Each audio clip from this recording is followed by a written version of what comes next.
साथियों नमस्कार। एक बार पुनः आप सभी का स्वागत है आपके इस चैनल देसी लल्लन टॉप यूट्यूब चैनल पर। आज दिन भर में निवेशकों के लिए क्या क्या जानकारियां हैं, इन सब जानकारियों को लेकर आप लोगों के समक्ष आज मैं उपस्थित हुआ हूं। सबसे पहले मैं आज का जो दिल्ली में हिंदुस्तान के ठगी पीड़ितों की तरफ से दिल्ली में जंतर मंतर पर जो प्रोग्राम था, धरना प्रदर्शन था, सरकार को जगाने का एक प्रयास था, उसमें बड़ी तादाद में मदन लाल आजाद जी का साथ देने के लिए हिंदुस्तान के तमाम क्षेत्रों से, तमाम शहरों से निवेशक पहुंचे हुए हैं। साथियों, आज जो ठगी पीड़ित परिवार के राष्ट्रीय संयोजक हैं मदन लाल आजाद जी, उन्होंने मंच से सरकार से अपील की, ऐलान किया कि जो ठगों ने निवेशकों की पूंजी हड़प ली है उसको वर्ष एक्ट कानून के तहत 1 से 80 दिनों के अंतर्गत 2 से 3 गुना तक दिलाना सुनिश्चित कराएं। इसके अलावा जो बेईमान अधिकारी हैं, जो वर्ष एक्ट का पालन नहीं कर रहे हैं, और राज्यों को निर्देश दें कि ऐसे अधिकारियों पर कार्रवाई करें और दंडित कराएं। इसके अलावा पथ पत्रिकाओं की उन्होंने बात की कि अपने अपने कार्यों में वर्ष एक्ट के तहत जिम्मेदार सक्षम प्राधिकारी अपने अपने कार्यालयों के बाहर पथ पत्रिकाएं लगाएं। इसके अलावा साथियों, उन्होंने बात की है ठगी के शिकार निवेशकों के लिए। उन्होंने कहा है कि हम लोग अपराध पीड़ित हैं, अपराधों के पीड़ित हैं, इसलिए राज्य की जिम्मेदारी है कि हमारा रोजगार दे, हमें पुनर्वास कराए, हमें और मुआवजा दे। इसके अलावा उन्होंने बात की है राष्ट्रीय आपदा घोषित करें इसको। इसके अलावा पीड़ितों को प्रधानमंत्री राहत कोष से मुआवजा दिलाने की उन्होंने बात की है। बातें बड़ी अच्छी हैं, निवेशकों के लिए सुंदर हैं, लेकिन इस पर कितना हमारी सरकार फोकस करती है ये देखने वाली बात है। प्रयास तो काफी किए जा रहे हैं, लगातार सफल होने का भी प्रयास निवेशक करा रहे हैं। चूंकि होता क्या है कि बात तो कर दी गई, आंकड़ा तो रख दिया गया, 42 करोड़ निवेशक तमाम सारी कंपनियों में ठगी का शिकार हो गए हैं।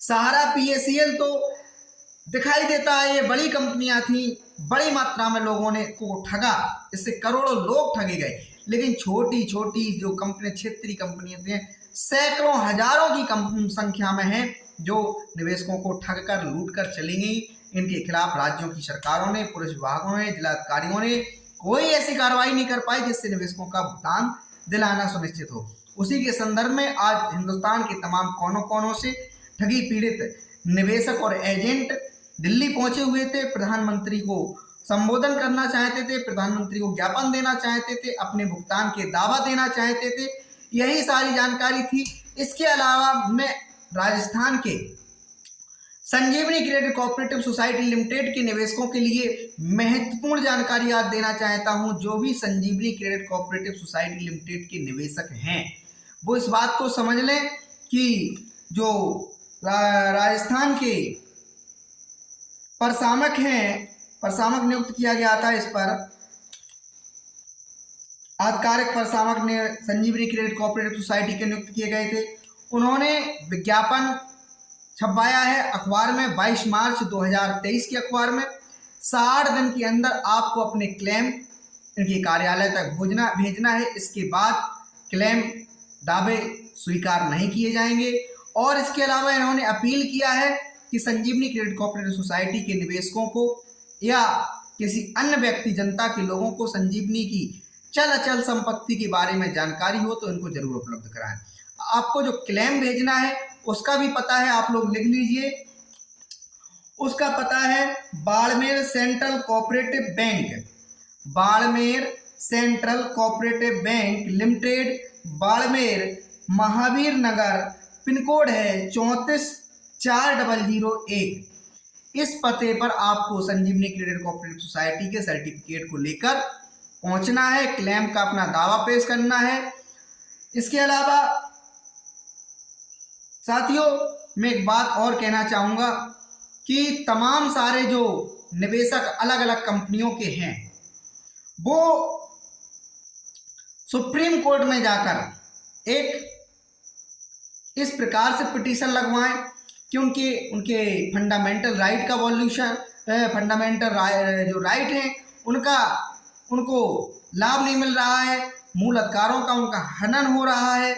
इसके अलावा शोषण के विरुद्ध जो आपका अधिकार है उसका उपयोग किया जाना चाहिए। तो तमाम सारी कंपनियों के जो भी निवेशक हैं इनसे हमारी अपील है कि माननीय सुप्रीम कोर्ट के समक्ष जाकर अपनी, जरूरी नहीं कि आप अलग अलग कंपनी के निवेशक हैं तो अलग अलग ही जाएं, एक PIL लेकर भी जाया जा सकता है। इसके अलावा PIL के अलावा आपके स्वयं में इतने कानून, इतनी शक्तियां इस संविधान के अंतर्गत हमको दी गई हैं। जानकारी के अभाव में हम सभी लोग यहाँ वहाँ भटक रहे हैं, परेशान हैं और सरकारी हमारी बात पर कोई गौर नहीं करती है।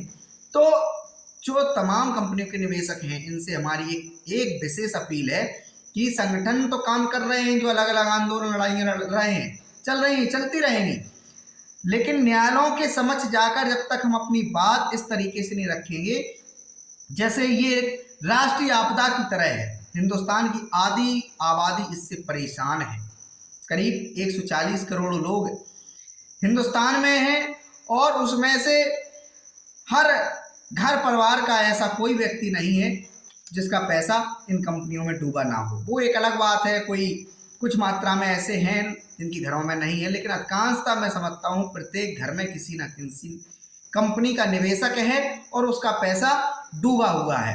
तो ये एक राष्ट्रीय आपदा मान के चले, ये राष्ट्रीय आपदा है, लोग त्राहिमाम कर रहे हैं। और सबसे बड़ी बात ये है कि जो शोषण के विरुद्ध जो आपके अधिकार हैं उनका वॉल्यूशन हुआ है। तो कहीं ना कहीं इन सारी चीज़ों को लेकर आप अपने अधिवक्ता के माध्यम से पहुँचें और प्रयास करें। हमारा काम है जगाना, जगाते रहेंगे। जब संजीवनी की खबर आई, संजीवनी की हमने पहुँचा दी कि संजीवनी के जो भी निवेशक हैं इस पते पर अपना क्लेम का दावा भेज सकते हैं। बड़ी संख्या में संजीवनी क्रेडिट कोऑपरेटिव सोसाइटी के निवेशक हैं। तो आपकी नज़र में कोई संजीवनी क्रेडिट कोऑपरेटिव सोसाइटी का निवेशक हो तो उस तक ये हमारी आज की वीडियो पहुँचाएँ। बस इतना ही सर कहना था, यही जानकारी थी। दिल्ली से जो खबर आई मदन लाल आज़ाद जी की तरफ से, वो भी आपके समझ रख दी। प्रयास है हमारे चैनल का हिंदुस्तान के एक एक निवेशक की बात सरकार तक पहुंचे, जिससे सरकार को समझ में आए कि इतना बड़ा मामला है और सत्ता हो या विपक्ष सभी लोग एकदम ऐसे खामोश नजर आते हैं जैसे इस देश की जनता के साथ कोई अन्याय ही ना हुआ हो। तो करोड़ों लोग प्रभावित हैं, सीधा डायरेक्टली प्रभावित हैं। लाखों लोगों को बेरोजगार हो गए हैं, तबाह हो गए हैं, जिंदा तो हैं, लेकिन उनको लगता है कि बस इस देश में कैसे भी अब हमें न्याय मिल जाए। तो साथियों यही अनुरोध है। धन्यवाद।